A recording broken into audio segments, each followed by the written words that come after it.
Hi everyone, welcome back to this series where I give you a lifestyle tip for fighting and beating cancer. I'm Sylvia, a breast cancer survivor, and I'm the founder of Amidira. And today we're going to cover a super important tip, so you'll want to stay till the end. It's actually from the book Anticancer. This is actually one of my favorite books when I first got diagnosed. It's full of information, so I highly recommend it. It's written by Dr. David Shriver, and his story is actually super inspiring. He's a doctor, and he actually discovered his own brain tumor while volunteering for one of his colleagues' research. So he didn't know that he had cancer, but when his colleague needed volunteers to go into the MRI machine for his research, he volunteered, and they inadvertently discovered his tumor. And he spent the rest of his life dedicating, putting out facts and writing a book on how to beat cancer. And so again, highly recommend this book. What we're going to talk about today is exercise. And I know what you're thinking. Exercise? Duh. Of course it helps with cancer. Helps with everything health related, doesn't it? Well, what I'm actually going to cover is something maybe that you don't know. And that is that depending on the type of cancer you have, you may actually want to look at different levels of activity, because the research actually shows that the level matters, which then means we need to talk about how exercise is measured to begin with. If you're sitting like this, watching this video, that's equivalent to 1 MET. But what the heck is a MET? Well, it's what scientists use to measure exercise. And for an average adult, it is what you burn when you're sitting just like this.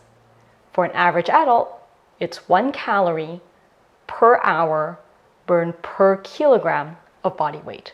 If you're playing piano, that's 2.3 METs. And if you're walking at a moderate pace, that's 3.3 METs.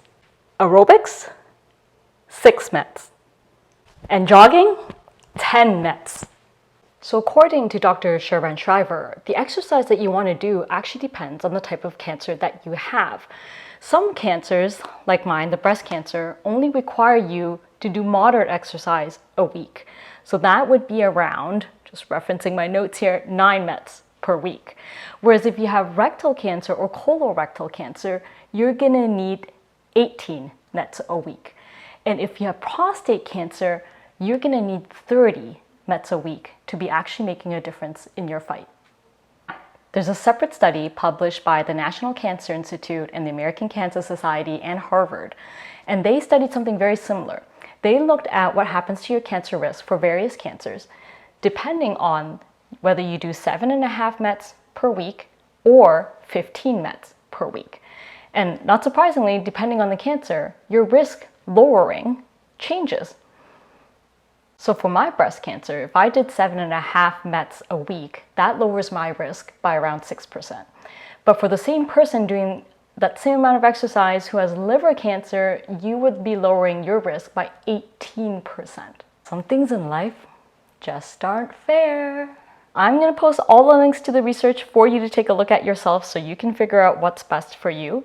But in the end, the researchers just suggest walking 30 minutes a day for everybody with cancer. It's the most basic thing that you can do, and it does do you good. So what do you do when you want to exercise and you just don't have the energy? I have definitely been there, especially through cancer treatment. A lot of times you're just lying in bed or sitting and don't have the energy. My husband always makes fun of me because in those scenarios, my brain wants to do a lot, but my body is just saying no. So what have I learned over time that I would recommend for you? It's actually to take it easy on yourself. Like, there's no point really in pressuring yourself into forcing the exercise. But the other thing I would say is that if you want to do something light, there's actually a lot of stuff that you can do at home and even while you're sitting and in bed. Chair exercises work.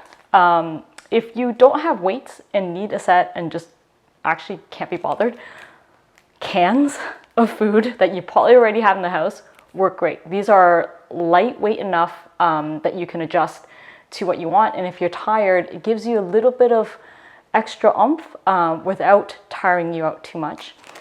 Similar thing that you can use is exercise bands. These come in all different types of sizes and resistances. So I have done this while lying in bed, and it kind of got me to a mentally better state because I was doing something, but not something so tiring that I was completely killing myself. So definitely recommend these. And the last thing that I would recommend that you try out is getting a mat. This is obviously a yoga mat, but you can get different types of mats with different types of exercises. I just recommend this so that you can get on the floor and even while lying down, do some gentle stretches, get yourself moving. And the whole point really is to find what you love. A lot of people I know really only stick to exercise because they love that thing that they're doing. It's not just about exercising for the sake of it, right? I take my kids out to hikes on the weekends because I love being out in nature. Dr. Shervan Shriver in his book talks about how his dog really was what saved him because his dog needed walking and his dog would set the pace. So if you need to find a buddy and have that person also be the person that helps encourage you to get out and have fun.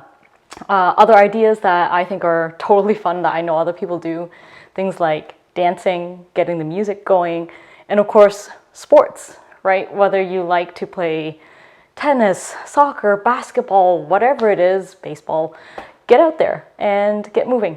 And hopefully, regardless of the type of cancer you have, you'll be able to kind of get to that minimum, at least, 3 to 4 hours a week of exercise.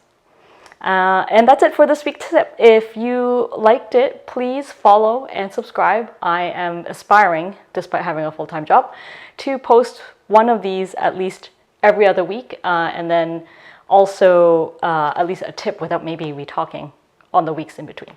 All right, take care. I'll see you around.